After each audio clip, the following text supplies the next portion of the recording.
What up, what up, what up? And we're back. Welcome back to Nothing But Football podcast.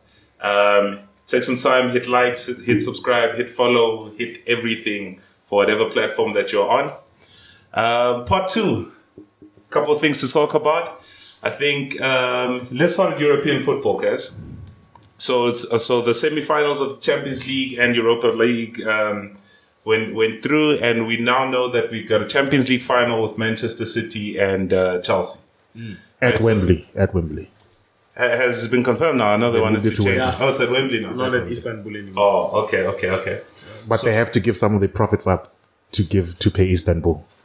Oh, to compensate them, yeah.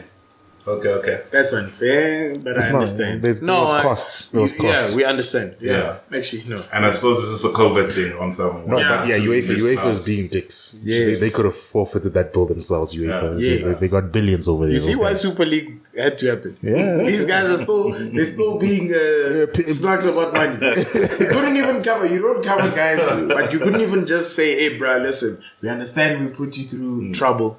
Here, just take the money." They wanna, bruh. They must still negotiate. And then people are looking at the wrong devils, man. Yeah. So guys, I guess question number 1, right? Because it's Man City versus Chelsea in the final. Man City knocked out PSG over 2 legs. Chelsea knocked out Real Madrid over 2 legs, and it's all English final. So I think, what does it say towards the strength of the Premier League? Nothing. Is it clear that English teams are this season's It says nothing. quote unquote best? It says nothing. Yeah.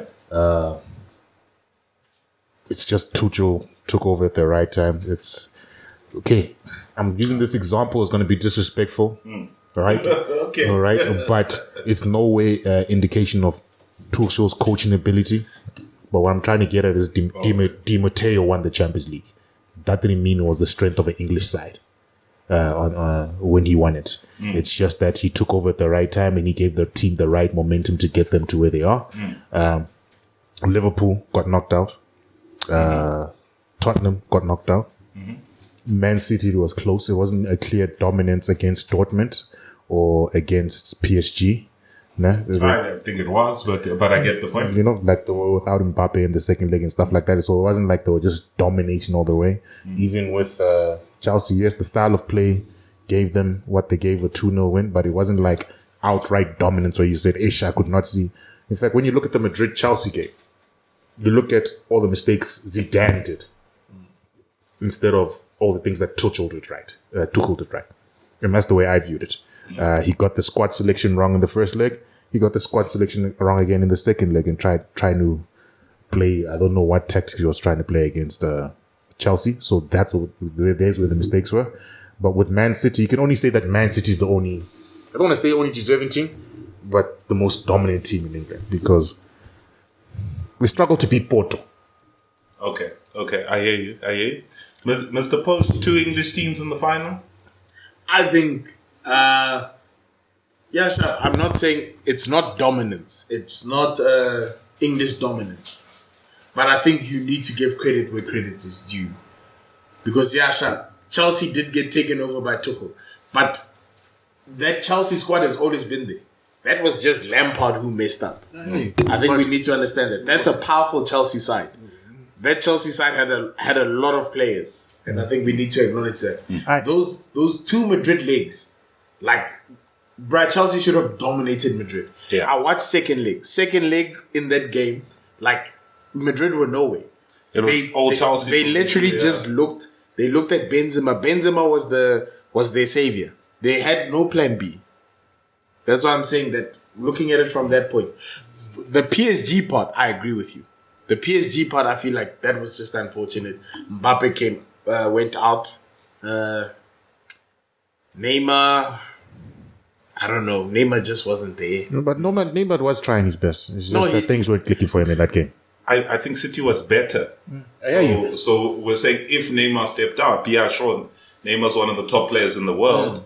But I mean, over 2 legs. Hey, Ruben Diaz, my gosh. Yeah, but gosh, he owned Neymar. What I'm trying to get at is now, before we start, it's, we only get an all English final once every 10 years at this rate, right? we can't be talking about dominance because they hit their once every 10-year quota for all English final. You know, if before we start talking about English dominance, Spanish dominance is Madrid making it to 3 finals in a row. That's dominance. Yeah. Before that, it's Barca always being in the semi. Yeah. It's Barca making finals. Okay. German dominance is Bayern Munich making it to finals, and then winning it. You get what I'm saying? That's dominance. This is a fluke. This is a Monaco versus Porto final. It happened once. That's drastic, but on the merits of the season? No, on the merits of this, but I'm just saying it's a fluke of an all-English final, almost like it's not an occurrence that happens consistently. I get you, but the merits of this season. Well, the dominance will take off no, the the table, teams they deserve to be there, just like Porto and Monaco deserve to be there the season that they were there. Yeah. No, but when we come to next season, is there going to be another English team in the final? If there isn't, then we right back to Spanish dominance again. Okay.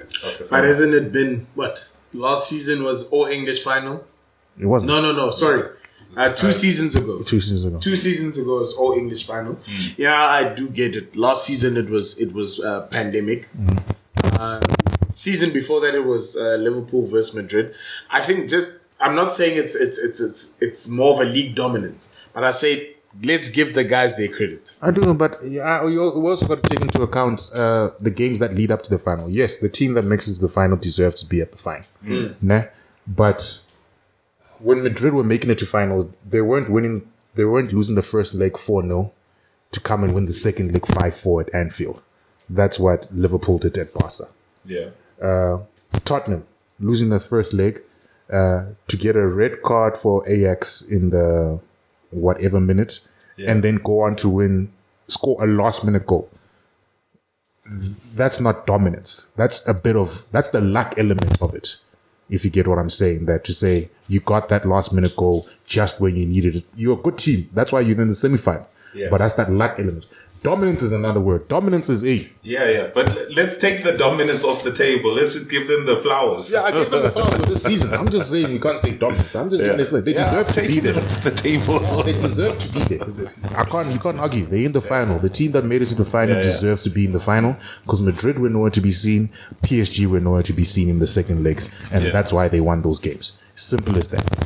You get what I'm saying? And I feel like this, for a change, PSG would have normally wrapped up by now. They would have won the league. Yeah. They'd be relaxing. And this season, they still... Actually, Lille is... Lille need 4 points for the last 3 games. And Lille need then that's it. So I think that's why these teams are burning out. As well. Mbappe is burning out because now, it's tough. It's tough in League One.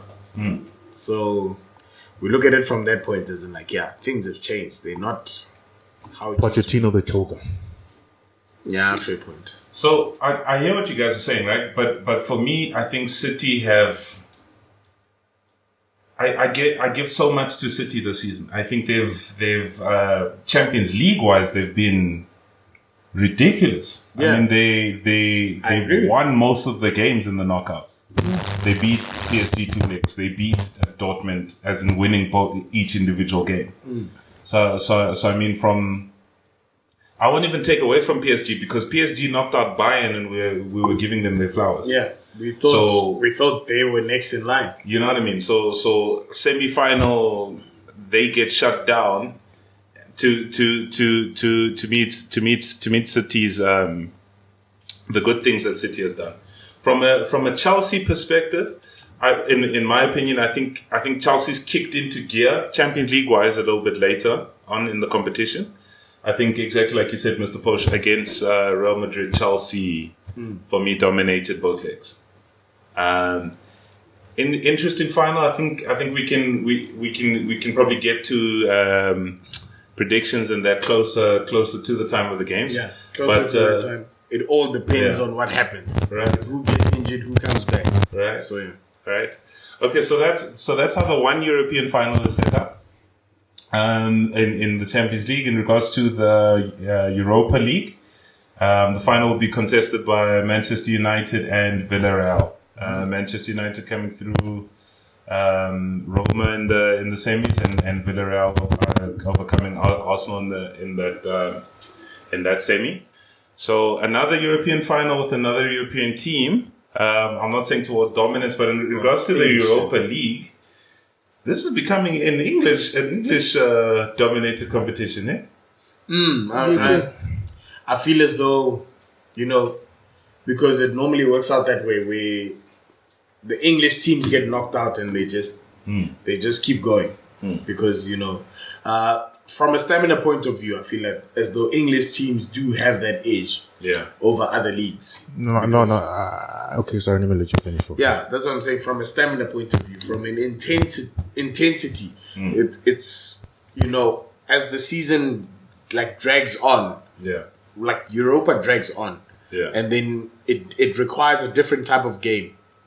So I feel as though English teams still have that, the energy levels, because I feel like we saw it with Manchester United versus Roma.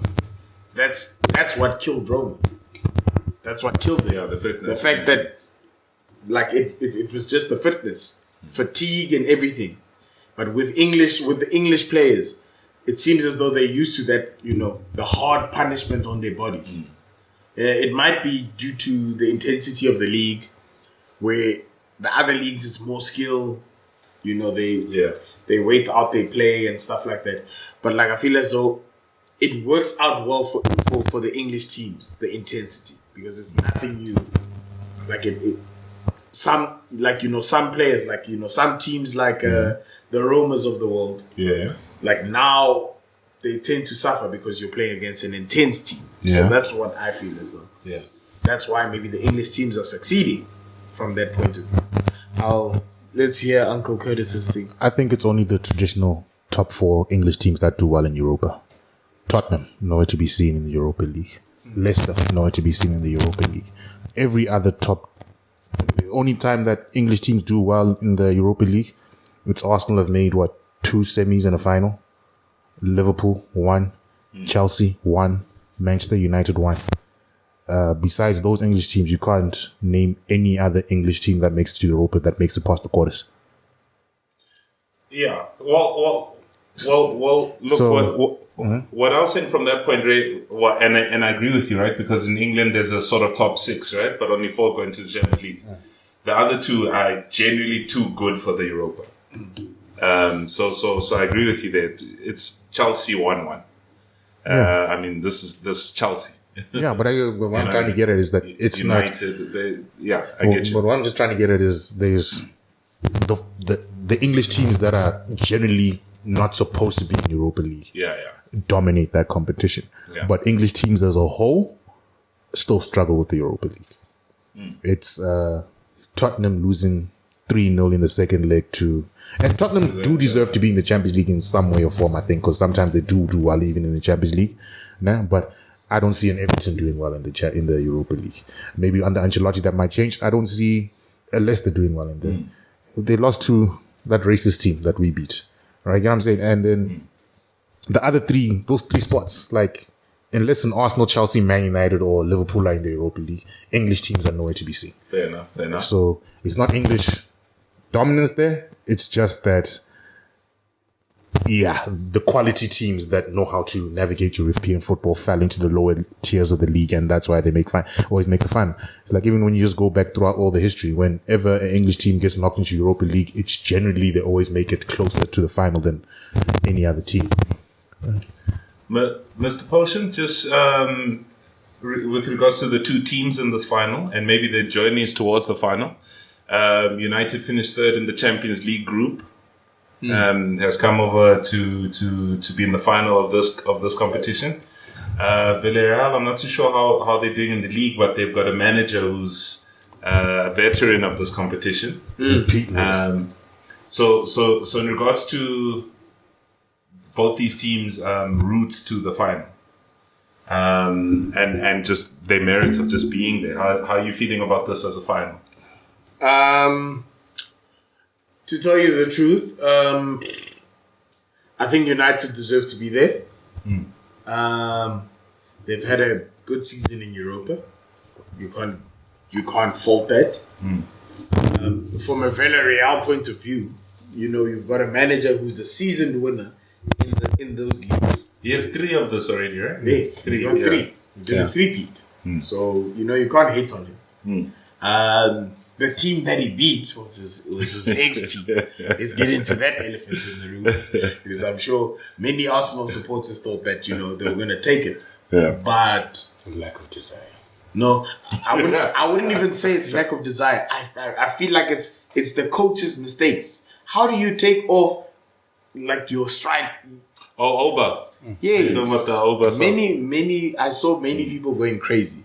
Saying, You hit the post twice and you took him off. Yes, you take him off. Like that just shows you.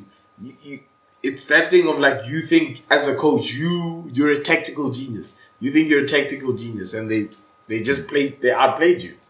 Some results are won on pure heart and passion, which is what England's all about. Yeah, And you can't always be tactical. Sometimes it's just age or I don't know what to do. Just go put Curtis Davis as a striker up there. Yeah. I know he's a defender, but he might get me a knock on. It's those type of lucks, especially when it's, It was last goal wins most. you're like, like it's school children things. Last goal wins, and all of a sudden it's just everybody dribbling. Exactly. That's all it is sometimes, and sometimes. but Shane, don't you feel for English teams though? Because Villarreal are known as the Yellow Submarine, so they do have fans. But I'm just saying, English teams live off their fans. Like they really, really live off their fans. Yeah. So can you not feel sorry for them a little bit? In what way? For not having fans? Or For not having fans. English teams. Yeah, like English teams, like they rely a lot on their fans. I'm not gonna say that because Now I'm saying stadiums like Olympiacos and stuff like that, where those fans are intimidating, where they go teams crazy. generally Yes. go to lose there. This year we won there, or something like that. So you know what I'm saying? So it's not always like that. So it has its pros and its cons. It just depends who you face, and you can't have it. Everyone. No, but that's what I'm saying. Everyone Like, would appreciate that's that. what I'm saying. That I think there was a point where English teams, like a majority of English teams, benefit from that. That's why I'm saying that Villarreal might be a bad example because Villarreal do have they've got a big fan following. Yeah. But I'm just thinking that many teams are probably suffering because of that. It's football, but Because especially when you're referring to the thing of passion, that English teams are known for their passion and stuff like that, where they score those goals where someone who's not supposed to score is scoring. Yeah. So that's why I'm thinking maybe I understand that's not a factor, but still. But yeah, either way, they got chowed. They didn't perform. They brought on Willian and Aiden Ketia to you take off a Panyam. Oh Jesus! yes, that's what I'm saying. Those are the stupid mistakes. Yeah, it was their fault. Like you bench it was also, if you look back at it, Arteta is the one who benched Eddie Nketiah in the first place because he missed a couple of opportunities. The guy's confidence is gone, but you decide to bring him on when you need him. 4 minutes. Yeah, you expect him to do miracles, but yeah, that's what I'm saying. Like Arteta did this to himself. Because it's amazing. Like we saw Joe Willock. Oh, Nissa, we put him on loan. He goes to Newcastle. He's outscored all our midfielders. He's benefiting. Good for him. I'm Right. happy for the guy. And I think earlier in the season, what worked in the Europa League was the youngsters. Yeah. Nah. I think I want to get into a chat about Arteta, right? But I think let's just close out on the Europa League. So just Uncle Curtis, maybe just last question here, like the same question to Mr. Potion. Both these teams, they route to the final. So United, obviously, having started in the Champions League, finished third in the group, but obviously gone through the knockout ties of the Europa League, and facing Villarreal in the final. Do you think it will be a good final? What do you think of the state of the two teams? Actually, I do not know at all. Like, in my heart of hearts, I just want Villarreal to win. In my heart of hearts. But it seems honest. like in my heart of hearts, I haven't been getting what I want. So I think it's going to be a Chelsea winning the Champions League final and a Man United winning in the Europa League. And then I want to be heartbroken because I have to spend the whole watching the Euro 2021 with these rival fans just making a noise everywhere. So I'm not going to lie to you guys. Screw Man United, screw Chelsea. You're all too loud at this moment in time. I want you to end up trophyless like Arsenal and I'll be happy. But that's it. Yeah. But yeah, good luck to those teams. Pop is gonna play. They'll do well. Like even what I said before we faced Villarreal, like that Villarreal squad didn't have anybody that scared me. That Moreno guy who scored 26 goals and didn't score against us. I look at that team. There's no player in Villarreal that scares me as an opposition player. It's do you turn up on the day? You guys have Bruno, you have Fernandes, you have the better players. You should win that final. Yeah, we should. But Europa League is a Spanish club competition. So, yeah, that's the way I view it. But guys, just coming back to England, right? Now with the season almost over, I just thought let's preempt it a little bit, right? So obviously when the season ends, most of these teams will take stock. And usually what happens at that point is they look at the season and they say, okay, cool, we did well or we didn't. And there's some managers that would be at risk of losing their job because of their season. So I was just having a look, and it's actually not as many as we'd think right away. Although I'm sure we will be surprised. I mean, Pep doing well, Oli doing well, Thomas Tuchel, Chelsea fans are enjoying him. Brendan Rodgers is doing well. Jurgen Klopp, Liverpool. Now, Jurgen Klopp has a lot in the bank. I mean, he's brought Liverpool their first Prem. He's brought Liverpool the Champions League final. They've been to finals, but obviously Liverpool haven't had a good season. Look, it could still end well if they finish in the Champions League. So maybe the question to Klopp is if they finish in the Champions League and if they don't. As a Liverpool, if you had a Liverpool fan's hat on, what would you say to next season? Keep Klopp in, Klopp out? To tell you the truth, if Liverpool gets rid of Klopp, it's the biggest mistake they could make. The guy who won you your first league trophy in 30 years? Yeah. There were guys who are alive, they'd never seen, a league trophy being lifted. And Klopp bought that for you. Yeah. If you are gonna take that for granted, then I don't know, bro. That says a lot about, Take it for granted and put Steven Gerrard in. I'll laugh at you. No, that's what I'm saying. As a Liverpool supporter, you need to snap yourself out of that fantasy world that you live in, where you think that you're the best side in the world. You just won your first League Cup, your league trophy. You also got a Champions League. Yeah, sharp. You guys do tend to do well in Champions League. Yeah. But just take time, appreciate the coach you have, because I feel as though things can't go any better for you guys as Liverpool. You have a coach who matches, the character of your fans. If the fans force Klopp out, they deserve nothing for the next 60 years again or 30 years. Uncle Curtis, chalk the season up to injuries and keep Klopp, or is there a reason for Klopp out? Does Klopp out have some sort of sense somewhere? There's no sense whatsoever. Klopp rebuilt that team. I do not see why he must not be given the opportunity to rebuild it again. Yeah. Cool, I get it. It's only been one Champions League and one league title. But the other league title, if it wasn't for the way City ended the season crazy, there should be 2 league titles and a Champions League. Yeah, they had record points in second, So why would you get rid of that? Do you think Klopp can't rebuild the team again? What manager is going to bring something different? And the only way I can see Klopp getting fired is if they're 17th in the league with halfway through the season.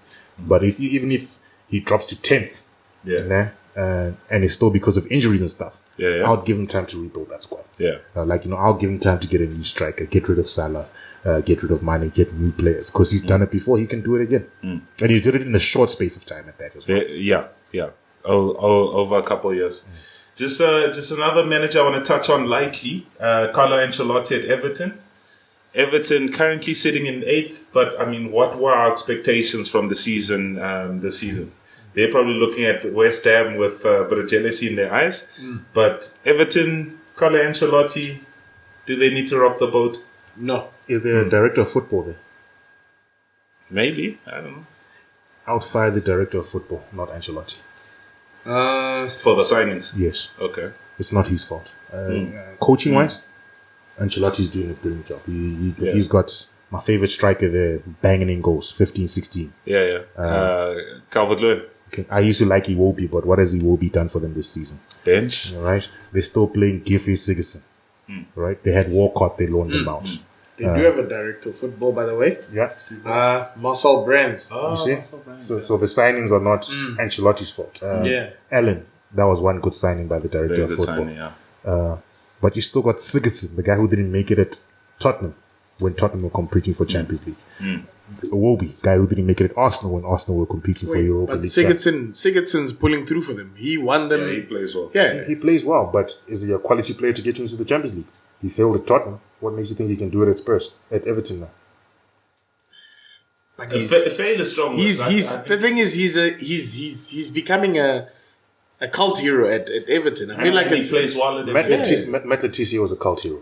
Yeah, I mean, look at where that got him. He's Premier League Sigurdsson plays well. Hall of Fame. No, but what I'm trying to say is you want to go to the next level. Sigurdsson versus any other player that plays in the Champions League, Sigurdsson is going to lose. Yeah. Why would you want him on your team? I think we hear what you're saying. We're just thinking Sigurdsson maybe not the best example. Yeah. No, if you're saying Mason Holgate, sure, but Sigurdsson at least. No. There's other gaps there. There's other gaps, but I'm saying it's overall just the football recruitment overall. It's Holgate, Keane. Who's in defense?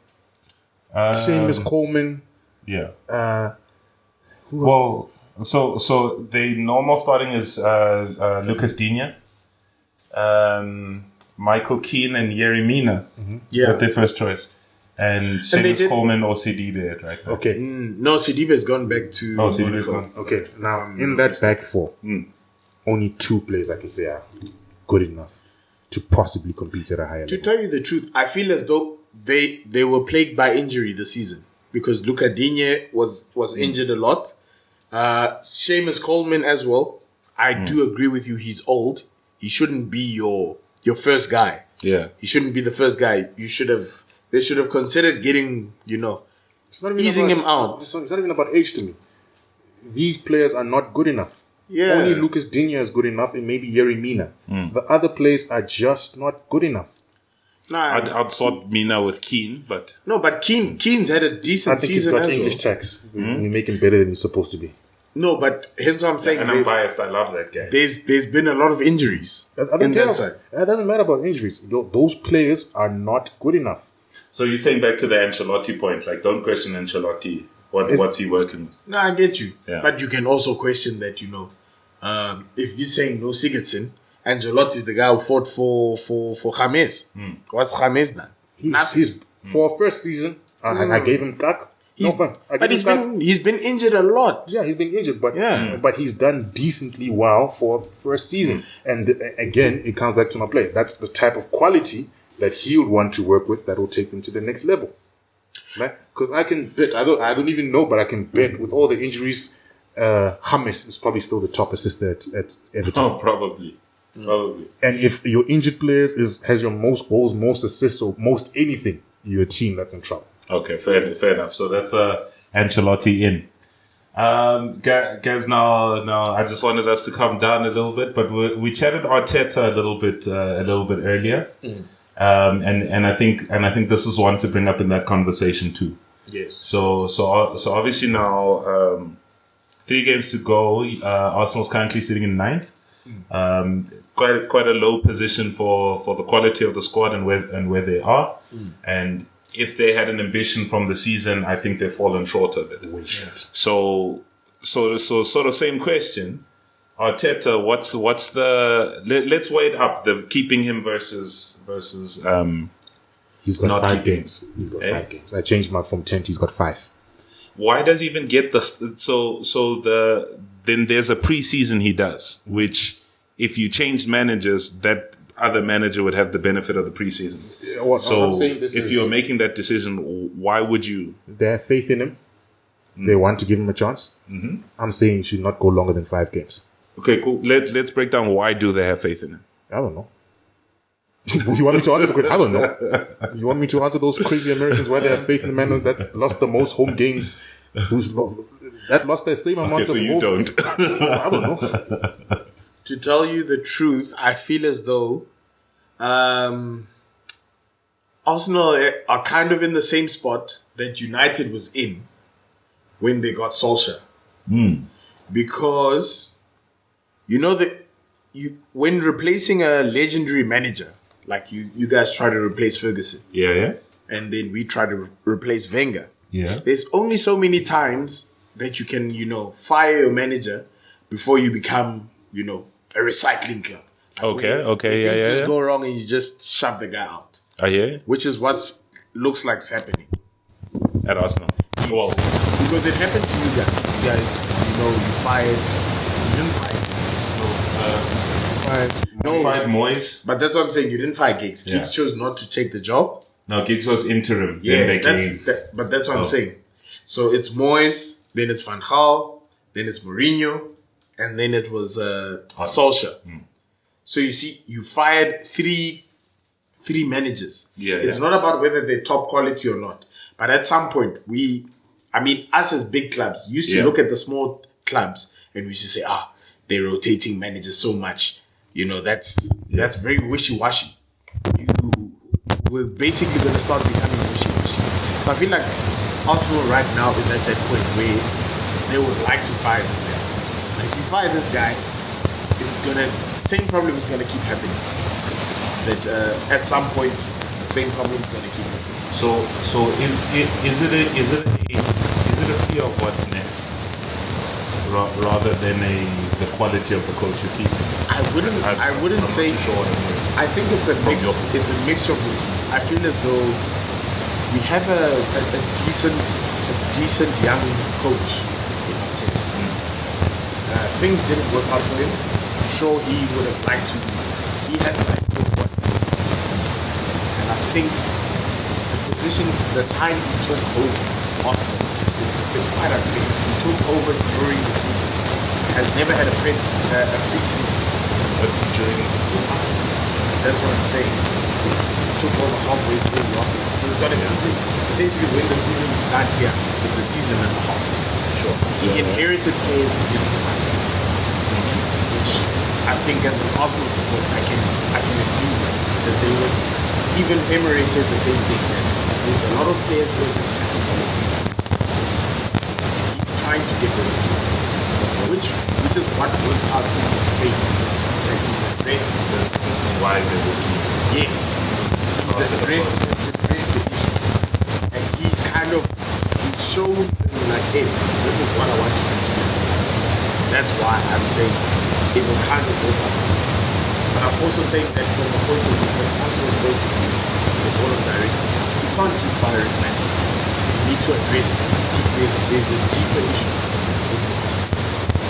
So let me bring you here, Uncle Curtis. Deeper issue in the team, right? Or players happy to collect their paycheck and that. Yeah. Some of the parts, 9th. That team doesn't deserve. The players that we have are not 9th quality players. Yeah, they're higher, right? They're higher. So, he can't be saying that he doesn't have the players he wants. And the reason why I'll say that is when Ferguson joined Man United, he had players he didn't want. Any manager who joins the teams have players that didn't want. When Pep joined City, Barca, he had players he didn't want. Right? Etu was one of those players he didn't want. He had to swallow his pride. He had to swallow his pride, and play with those players to get the results up until he got the players he wanted in. When you come in there and say I have players, you are a 40-year-old man who's throwing your toys out the cot because you don't have one or two players. The job of the manager is to get the best out of the players that he has. I'll take his excuses of not getting the players that he wants. If after a season, once you start achieving some sort of a goal, like getting fourth or getting to the Champions League, and they do not give you the players that you want, then you can start saying, hey, these guys don't want to give me what I want. Right? I'm overperforming with the squad and you're not giving me what I want. Okay, but so he is it safe to say he hasn't done that, or he hasn't done it's unclear, or with me, yes, no, maybe. No, I'm just saying, with me, I sit there and when they talk, they talk about his brilliant future. All right? Arsenal is not a learning club. This is not a derby where you can make mistakes and get away with it. Yeah. All right? Get your act together. Beginning of season, his first priority of business was to get Abu onto a contract. Right? Or we have to sign Abu. He has to be here for the long term. His goals will save us. That's what the feeling around the club is. How did Abu turn into enemy number one in the space of 9 months? No goals.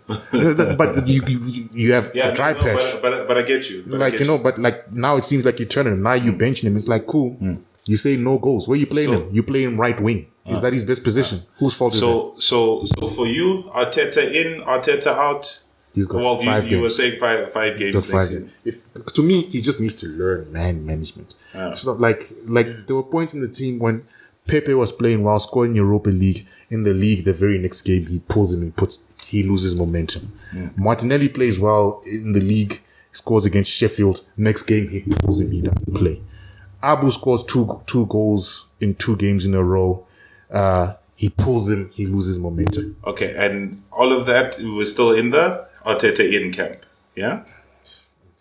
50-50. Okay, I'm going to come back to you, dodging the answer. He's got 5 Mr. games. Paul? Arteta in or Arteta out? Your opinion. Season ends.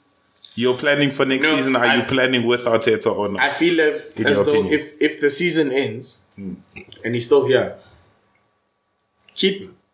Why not? Would you? If it was your choice, if Adu said, hey, Mr. Potion, make this decision for us. To tell you the truth, I would keep him, but in a way where he kind of knows, because he came into Arsenal, from a position of power. He came in knowing he was desired. So he knows that, hey, listen, like I've presented my plan. These guys said they'll keep me. But guys, Arsenal fire him, where does he go? To me, that's the same Lampard scenario. Yes, it's going to be exactly the same way. It's if he wanted to stay in the Premier League, he'll go to Spain. No, well, probably. But I'm saying if he wanted to take in the Premier League, I don't think it's another top 6 job. Yeah. It's not. He'll go learn somewhere else. They'll give him a chance. Yeah. People rate him highly. Yeah, but what I'm saying is, if for a top 6 club, you're saying this manager won't get another top 6 job, and he hasn't given you top 6, because it's maybe the same conversation with Oli, but Oli at least has the track record to say second, third. And if Oli gets fired by you guys, he won't get a top 6 job. I think you know that. No, that's what I'm saying. It's the same thing, but at least he has those league finishes behind him. No, I agree with you. Yeah. But I just think it's good PR behind him. Everybody seems to think he has a bright future. So just on that basis, they'll chalk it up to Arsenal problems and he might get another top 6. So you heard it here. 2 Arsenal fans both saying Arteta in. Same me. He's got 5 games. I'd actually agree with you guys. I think he probably should stay on another year, because it's just, where do you go from there?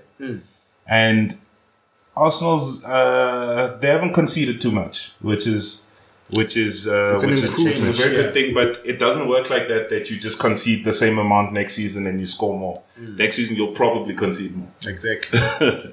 But anyway, guys, I think Uncle Curtis, young men at home are waiting for beauty tips. You'll catch me in the new season. I'm still disappointed. He's looking luxurious by himself, aren't you? You'll catch me in the next season.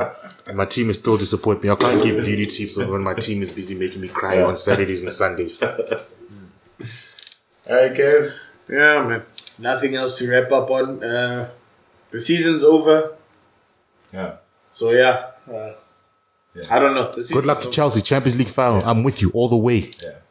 What's the space? We'll obviously be wrapping up the league. We'll get into the cup finals. At some point, I think we have to give team of the seasons. We have to give players of the season. We'll basically have to round up the season all well. So there's still a lot more to come from Nothing But Football podcast in this channel. Guys, like, subscribe, all of that once again. But it's been real.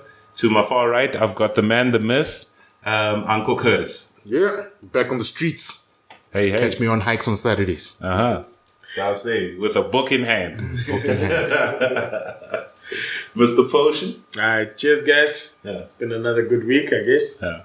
Well, another good week for debates, so you can leave it there. And me, Lukas. Peace out, guys. Oh, what's my nickname this time? We can, Brother Hakeem. Brother Hakeem is. We're still sticking to the Brother Hakeem. Don't want to test drive another one. Yeah. We'll find you a new one. I'll brainstorm. I'll do a brainstorm session and we'll see what happens. Okay, cheers, guys. Cheers, guys.